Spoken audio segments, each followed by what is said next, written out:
You're listening to a Mamamia podcast. Mamamia acknowledges the traditional owners of land and waters that this podcast is recorded on. Hello, Outlouders. It's Holly here, and I'm in your ears to tell you about Mid. It's my brand new podcast. You might have heard me talk about it. It's been #1. You should really like it. Anyway, it's a show full of conversations for Gen X women. And I wanted to make it because I wanted to listen to the kind of conversations that I love to have. Meaningful ones, silly ones, life-changing ones, life-affirming ones. Mid is for women who are anything but. And if you like it, please follow it wherever you get your podcasts. There's a link in the show notes, and share it with a friend and tell them about it and just enjoy Mid. You might know Mid as an insult. I guess there's no way to have a good midlife crisis because it's a crisis. It's an epidemic upon us of men on the internet calling women mid. Means poor quality, below average, not that attractive. And for the longest time, that's how midlife women have been seen and how we've been told to feel. The thing is, though, we are anything but. My name is Holly Wainwright, and I am Mid. By the time you've unlocked this seriously grown-up level, you've seen some stuff, been through some things, understand some stuff. You are wise and powerful, complicated and courageous, and yet the world is trying to trick you into believing that you're sad and small, uninteresting and unfuckable. Excuse me, but no. 100 times no. Mid is a show for Gen X women where we share thoughts from midlife and have the conversations that actually matter to us. Over the next 8 episodes, you're going to hear grown-ups talking about big things and little things and some serious heavy shit, because there's plenty of that in midlife, and some silly stupid stuff too, because we've worked out that sometimes that's exactly what we need. We're going to be talking about our heads and our stomachs and our drinking and our sex lives and our friends and our jobs and our families and our divorces and our dating, and you get it. All the good stuff. And today, for episode 1, we are talking about our heads. One of the things about midlife is you're meant to have all your fluffy ducks in pretty little rows. But it's not always like that. Sometimes because of hormones, because of peri, because of stress and health and life, and because often we've shoved some tricky things from our pasts away in hard-to-reach drawers, those ducks waddle out of line and start tumbling over each other, running for the exits. Mental health can sneak up on you when you're mid. And that can have serious ripple effects because often, by now, we've got a lot of people depending on us. We're meant to be that steady leaning post, and suddenly we're wobbling. And no one knows that better than the woman I'm having my first mid conversation with, Julie Goodwin. I gave your dish a 9 out of 10. Well, Julie Goodwin's infectious smile. Julie Goodwin!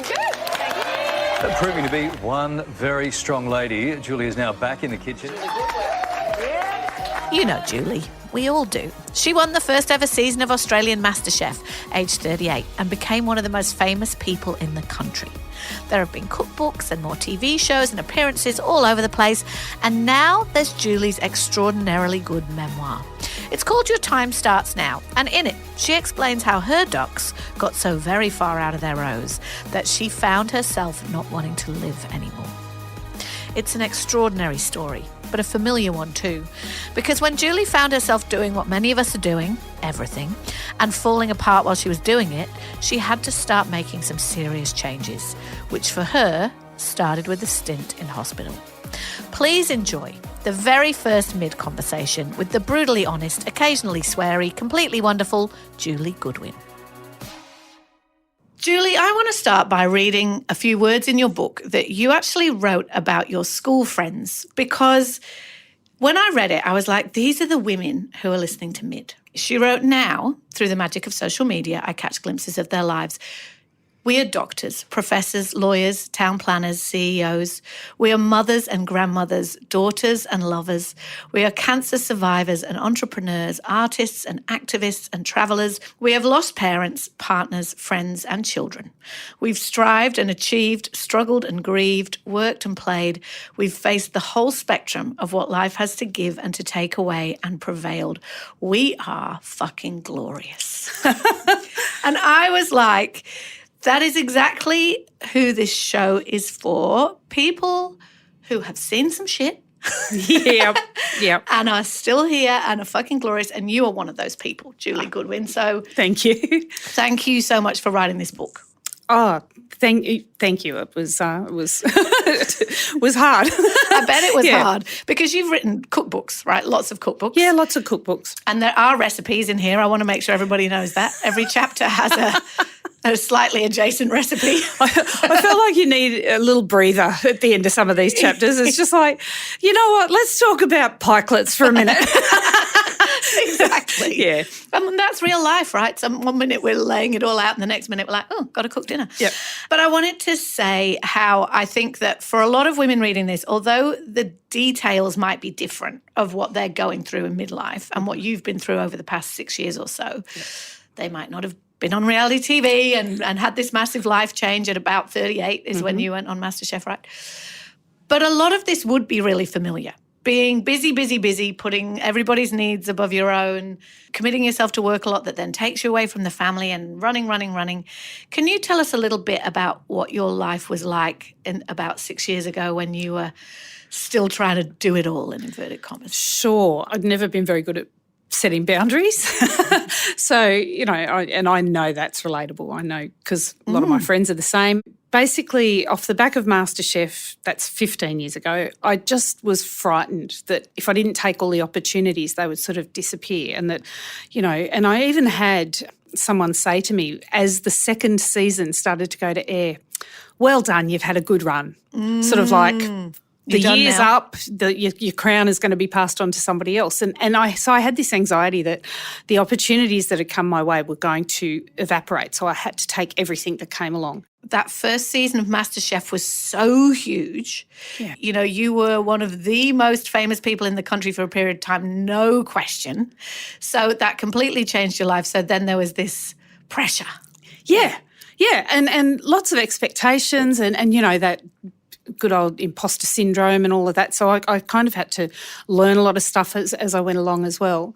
And about 8 or 9 years ago, I just sort of thought, I've got to get off this treadmill. And I was very much in the wind, as in if a food festival wanted me, then I had a job. If they wanted somebody else, I didn't have a job, you know. And so I felt really at the mercy of the ebbs and flows of the food industry and the exhibition industry and all of that sort of stuff. So I thought I need to take the reins a little bit. And so I opened my cooking school. So I opened my own business. And I had already run a business with my husband for years. IT you know. business. Yeah, right? that's right. You helped that's him right. build it, and it was at a point of quite, you know, solid success and everything when you went off to do MasterChef. Absolutely. So I thought, well, I'll do something that I love to do. And so I opened this cooking school. And that was such a labour of love, and it was such a beautiful space, and we had some amazing times there. But it is a small business, and anyone who's run a small business knows it becomes like a toddler, and it needs all your attention, and it takes all your energy, and it, you know, if I think you turn your back on feed it all the time. Yeah, you do. And not long after that opened, I was offered a job on the radio, and I guess I must have still had that sort of FOMO going on because I just really loved the idea of doing the radio, and I loved that job. I loved it. But I guess it was breakfast radio too, right? Brekkie radio. 4 a.m. alarm. Yep, 4 a.m. alarm. And then it doesn't end at 9 when you go off air. You've got to go meet clients, you've got to film content, there's podcasting, there's all sorts of stuff. This is how I calmed my life down, by adding all this stuff into it. Made sense at the time. Yeah, well, it did. It did. I was still writing for the Weekly and doing a whole lot of other things as well. So what ended up happening was, instead of having more time for my family and being more available to the people I love, I just wasn't there at all. I wasn't there at all. I was less available to my family than when I was travelling all over the place, because I was getting up at 4 a.m. And when you get up at 4 a.m, you've got to go to bed at like 8 o'clock at night. So not only was I losing my mornings seeing my people, I was losing that beautiful space after dinner where everyone collectively exhales. I was losing that as well because I had to go to bed at night. And then on the weekends, I had cooking classes. So I was literally working 7 days a week and long days at that. And sometimes there were weeknight classes at the kitchen, which then means I wasn't getting enough sleep. And it was just a recipe for disaster, you know.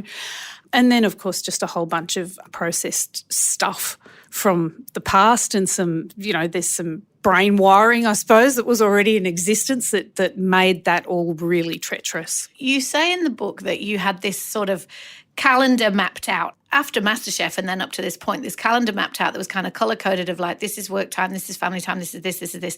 But there was no time for you on that, right? Which I think is something that a lot of women will very much recognise. And then you also say, which is another very relatable point, at one point you realised, I'm really wobbly, I know some of the things I've got to do for my mental health, like exercise. So I'm going to set my alarm for 3 a.m.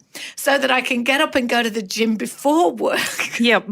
Like, yeah. It's like it is insane, right? That's insane. But it's the way we think because we go, it's my fault that I'm not coping. I've got to do more things to be coping. And you're running. And then when you'd be alone, you just felt hollow.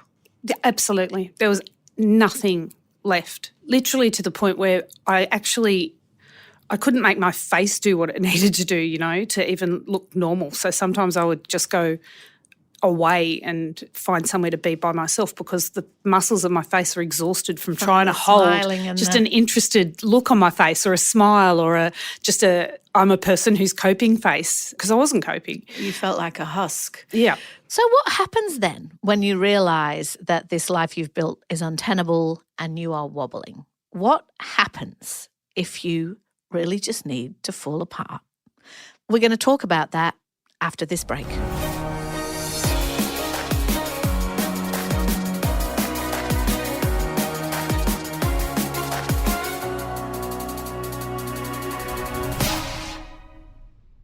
All of the stuff about your early life is fascinating too. You've had a very interesting life, Julie. You've done a lot of different jobs. I have done a lot of different jobs. There's a chapter in there about when you were basically almost like a prison guard in a youth detention centre. Yeah. And dealing with these awful men, like not the children, but the other guards. Yeah, not the inmates, my co-workers. Yeah, I was the only female there, and that was an extraordinary time. You certainly have a strong work ethic, and I've done a lot of things. But you write about there was a time in your late teens when your mental health was in trouble, but you put it in a box. Yep. You wrote that was most likely the result of abuse that you've written about in here, just very top line. We're not going into it, as you write very beautifully in the book. You're like, this is what's happened. We're not going into it. And then you put that away in a box from your late teens. And then when you had your first baby, I think it was your first baby, and you were struggling and you went to Tresillian, which is a centre that helps mothers who are struggling with sleepless babies or colicky babies. Yep. They got you to fill out one of those questionnaires that I'm sure would be very familiar to a lot of our listeners about whether or not you might be struggling with postnatal depression. Yes. And I just want to read out this bit that you wrote because they got you to fill out this questionnaire. So this is all the way back there, but I'm just kind of painting a picture of how you're such a coper and pushing things down. They're like, we think maybe you have got postnatal depression. And you said, let me stop you there. I don't want to hear the word depression. I don't have a thing to be depressed about. I have a beautiful husband and a healthy baby and a house to live in. It would be ridiculous for me to be depressed. Give me the questions again. I failed the test. You wanted to pass the test. I did. And this is echoed later too when you do go to another healthcare professional at one point, but you say, don't diagnose me with depression and I don't want to talk about my childhood. Where do you think, because I think that this sort of denial or rather this insistence on gratitude can actually be quite toxic for women sometimes. Yeah. Where did that come from? And how have you learned to understand that kind of like, my life's great. What are you talking about? And especially I imagine post Masterchef when you'd like been handed the keys to the city kind of. Yeah. It comes from everywhere. So it certainly came from family. You know, my nan grew up during the war. My mum was raised by my nan. And rightly so, we're taught to be grateful and to count our blessings and to see how lucky we are compared to how other people are. The problem is that if you take that on board so much like I did, because nothing by halves, it can become really crippling when it comes time to actually say, I'm not coping, because what right do I have? And I'll tell you what, society, the internet, Facebook, they all join in on that. That's all a pile-on.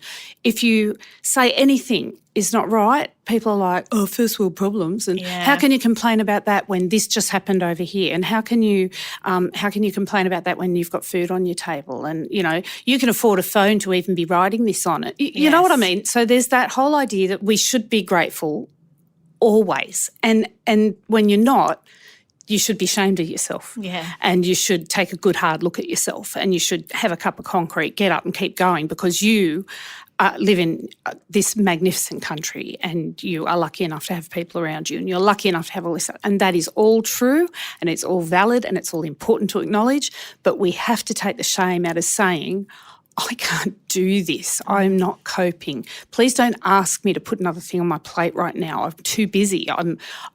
I'm feeling sad. I can't make my face into an appropriate expression anymore. You know, I feel like I want to die. We have to be allowed to say these things out loud without being made to feel ashamed about it. So there is the moment where you walk away from a football game you're supposed to be going to with Mick, after this period of time where you're just feeling, as you say, hollow inside. Every time you're alone, you cry. But the rest of the time you're being mum, being a good employee, being wife, being friend. And I wanted to ask you, because you have spoken a bit about this, so I don't want you to relive the moment entirely, but you were seriously considering taking your life. Yeah. And then you met, sitting by some water on the Central Coast where you live, you met Larissa, Derek and Bonnie, who you thank in your book, who are the strangers who spoke to you and very likely saved you that day. Yes. What I wanted to ask you, rather than about the depths of that, was about how you found the hope in that moment to go home to your, it has to be said, amazing husband. No, I don't say that as like, oh, you're so lucky. Like, you know, you deserve an amazing husband. But how did you find the hope to go home and finally say to him, I'm not coping? It was an incredible couple of hours, you know, and it wasn't a blinding flash. It was simply that these strangers sat next to me and chatted about ordinary things. Because this is a young couple and their dog, right? Yep, young couple and their dog, and they just said, you look like you needed company, so we decided to come back and have a seat here, and we're just going to hang here. They just chatted to me and they told me about their kids and about their dog, and I told them about my kids and about my dogs, and we just that ridiculously ordinary stuff. And I found in the telling of a few of these things and in the hearing of a few of these things, I laughed a couple of times. And at the end of that couple of hours, it was like, I can laugh. I didn't know. I didn't know that was still in there, you know. And so then I rang Mick and I had him come and pick me up. And that's when I told him where I'd been and what I'd been doing, and he drove me to the hospital. He actually said, I thought he said something really amazing, because a lot of men, well, not only a lot of men, but a lot of people would be like, we'll fix this. But he kind of deeply understood that he couldn't fix this. Yeah, it is a knee-jerk reaction to be the knight in shining armour, but that's what he needed to do, to be my knight in shining armour on that day, not to say, you know, well, you're all right now, let's go and have ice cream. You know, it was, I am not equipped to deal with what you're going through. I need to call in somebody who is. And I didn't want to go to the hospital. I was like, come on, I'm tired. It's been a big day. Can we go home? But he wouldn't take me home. So that was the start of, you know, trying to sort it all out. You publish excerpts from your journal when you were in that first hospital that you were in, because you end up being there for about 6 weeks. You're writing in your journal. I just have to say, as a point of levity, that what I particularly enjoyed about your journal entries, which are heart-wrenching in many ways, is you always comment on what you're eating. So always food. We're in a psychiatric hospital, but it's like cold toast and beans, turkey and mash. Yep. It's a bit like the recipes in the book. You're just going to punctuate things with food. I really like that.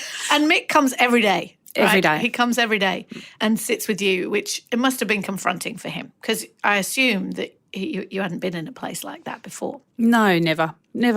He wasn't confronted. He's just so steady, and I would say to him, please don't come every day, it's too much. And so he'd be getting home quite late at night, having his dinner quite late at night, but he just said, I'm not doing it for you, I'm doing it for me.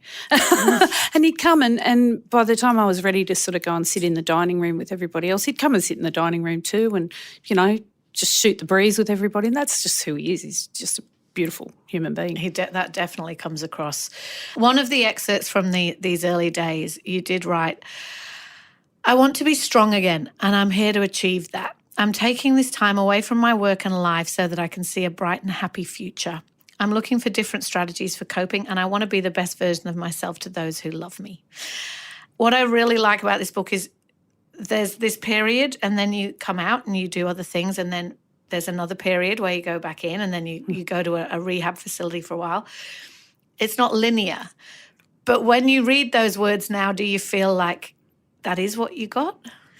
Yeah, it's still not linear, the whole process. And this is why this book goes through, it's just truthful. So there's no tying things up with a bow. Still not. Still today. It goes up and down and it goes round and round and you go backwards and there's all sorts of stuff. What I am today is so much in such a better place than I was.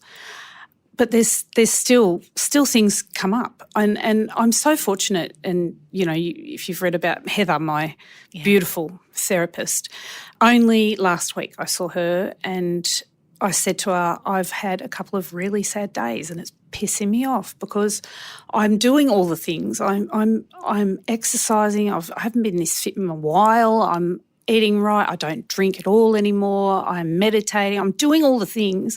Why have I got the face thing going on where I have to work to put the smile on, and why do I feel sad and I feel like crying?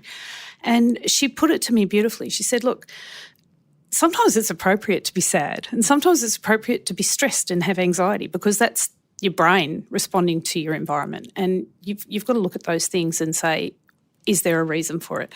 And sometimes there's not a reason for it, and that's your chemistry. And she said, but what you need to do is understand that these are hotels that you check into for a little while and then you check out and you go home. So sometimes I'm allowed to check into the sad hotel, but I know I'm just a visitor and I get to go home after that. I get to go home to my family. I get to go home to the things that bring me joy. I get to go home to a life that is It's miraculous to me. So you've put your hand up. You've said, I'm not coping. You might have got help. But what happens next? Because the world just doesn't stop turning, right? You still need to earn money. We all still need to do all those things, keep everything on the tracks. So can you really take a step back from your life? And what happens if you do? That's coming up next.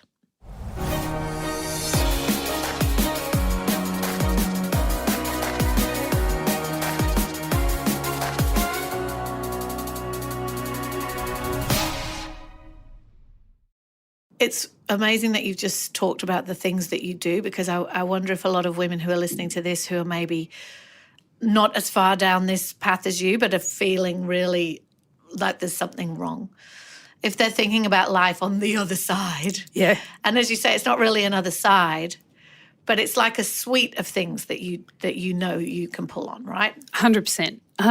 And it can sound overwhelming when you list it all like that, but what I would say to anyone who's struggling is the number one thing is to speak, okay? Just say it. And the number two thing is to get enough sleep. And do whatever you need to do to say the words, I need a hand or I'm not managing, and do whatever you need to do to get 8 hours of sleep a night. Because once you've spoken and once you're getting enough sleep, everything else seems slightly more possible. And I don't mean that to sound flippant. It is important. It's important. It's when you're tired, when you're exhausted, there is no resource within you to deal with anything else at all. So that's just got to be sorted out. And there's a bunch of things that you can look up on how to, if people, well, I just don't sleep well. There's a bunch of things to help you to sleep well. There's a bunch of things you have to do. And some of them are hard. Set a bedtime. Make sure you're clocking in 8 hours every night.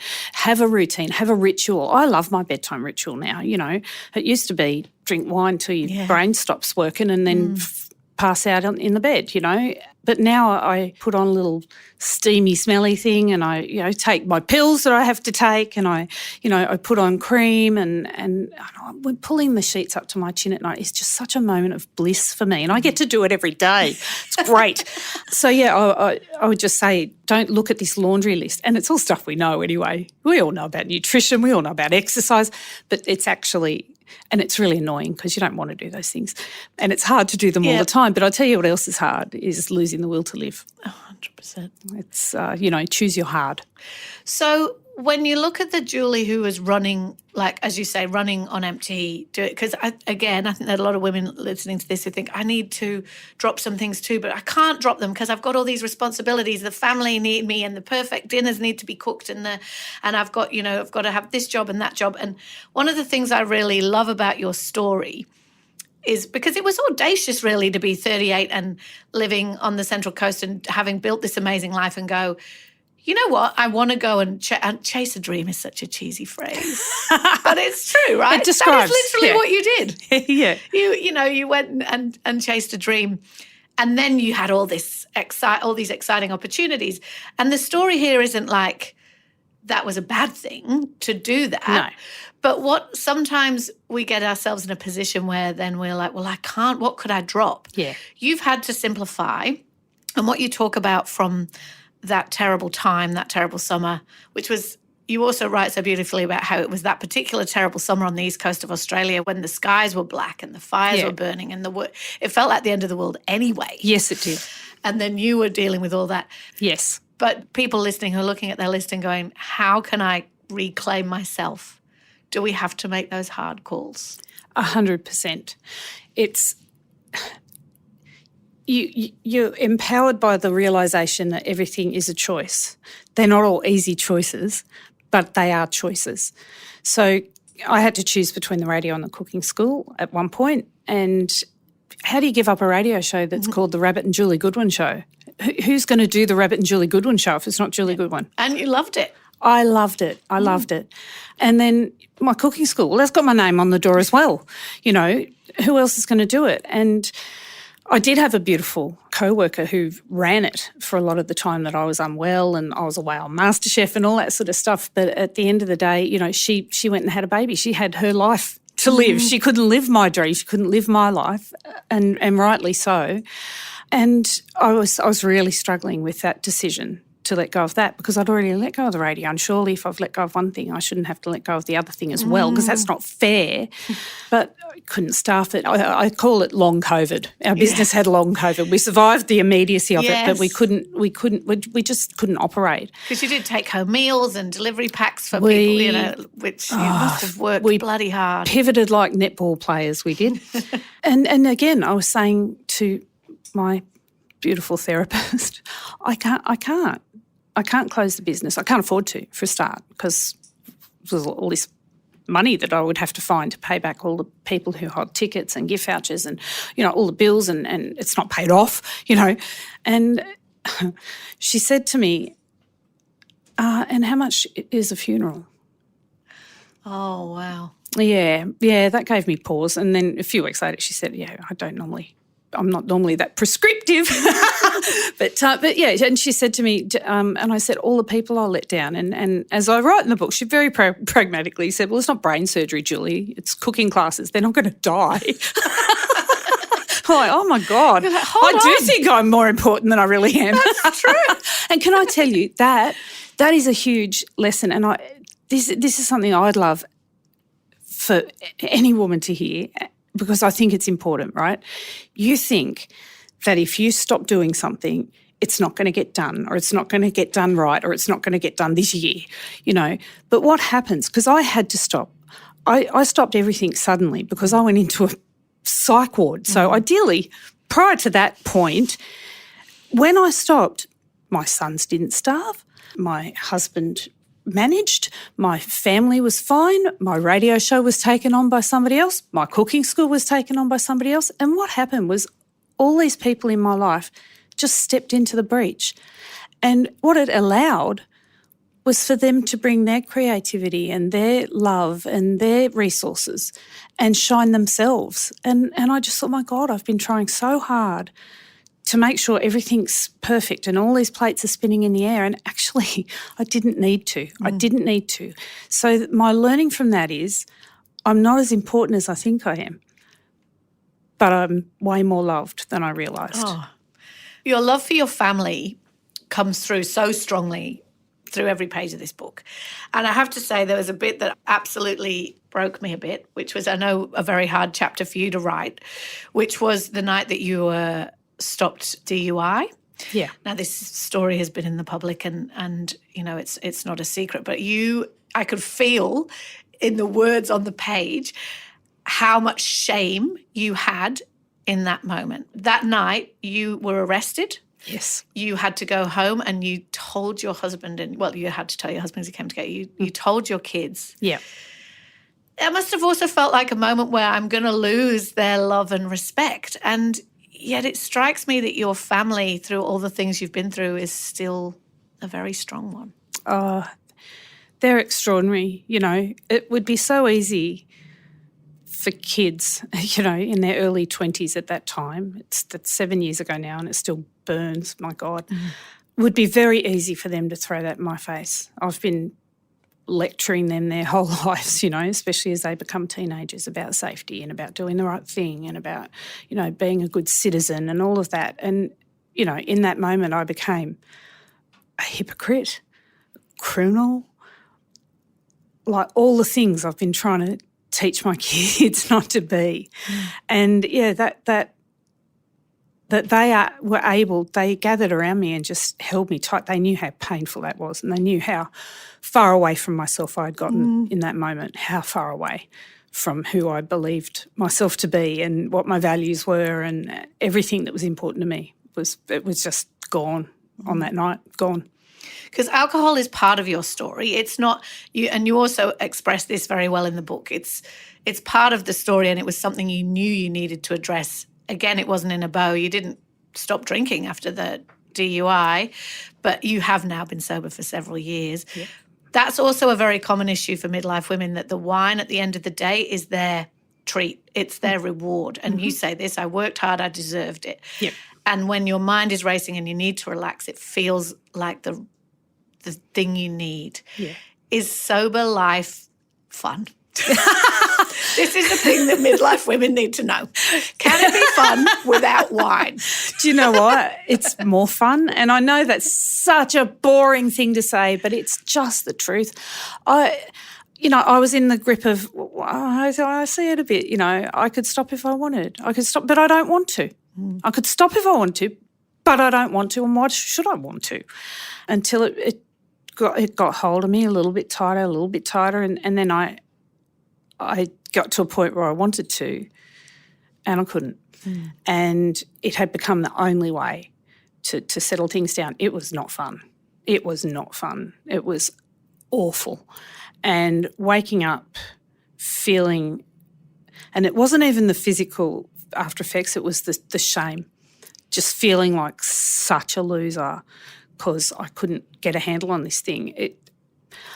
Now, like I say, my bedtime routine, it sounds so daggy. I get it, I know. But it's your joy, right? It is my joy. And I have a lot more fun doing other things than drinking. And there's some things that I'm just like, you know what, that actually sounds like hell to me now, because I know it's a free bar and everyone's just turning up there with the intention of getting as smashed as they can, as fast as they can, and that would have been, wee-hoo, let's go. What are you wearing? Yeah. And now I'm just like, I'll pop in and see the people I need to see and say hello to the people I need to say hello and have conversations with people while I can make a real connection with them because they're lucid.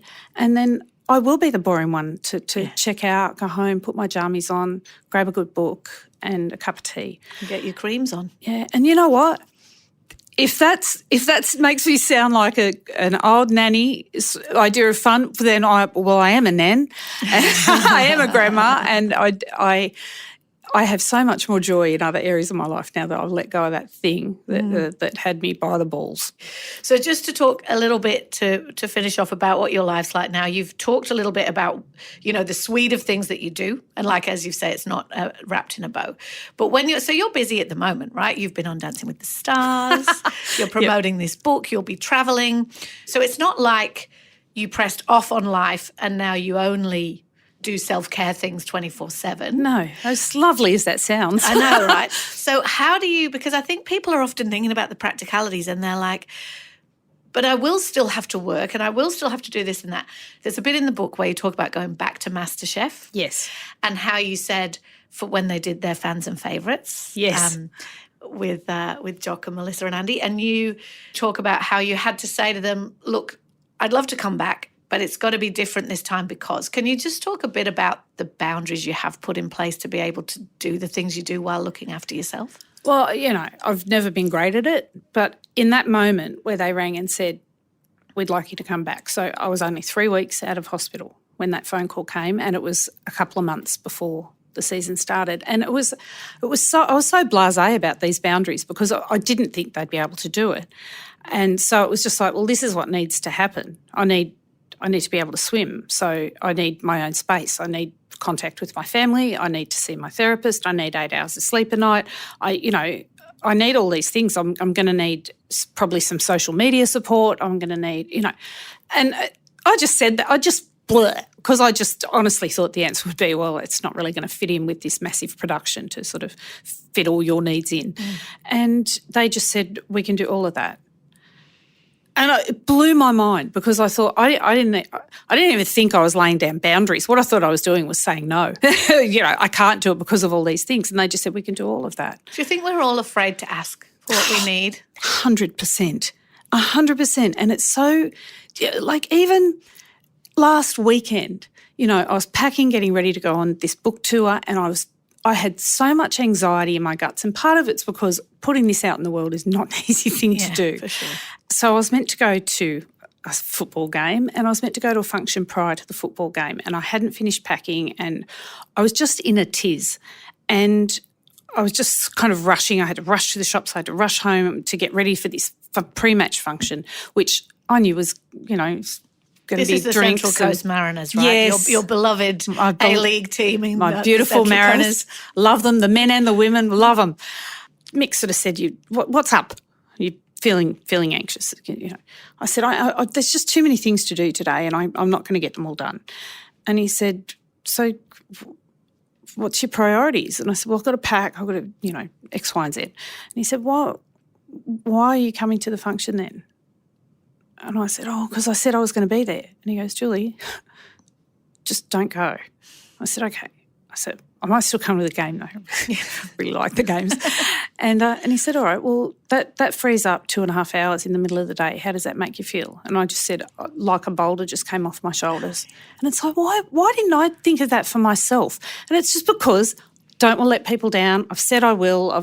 So A, stop saying you will to everything. And B, if you then realise you can't, you need to be able to say that too. So putting those boundaries in place is crucial. And like you say, still got to make a living, so I've still got to do things that require effort, sometimes are hard, sometimes are unpleasant, sometimes are more physical than you want to do, but it's still all choices, and sometimes those choices are hard. If your job makes you horribly unhappy for 8 hours of every day, 5 days a week, make some choices around that.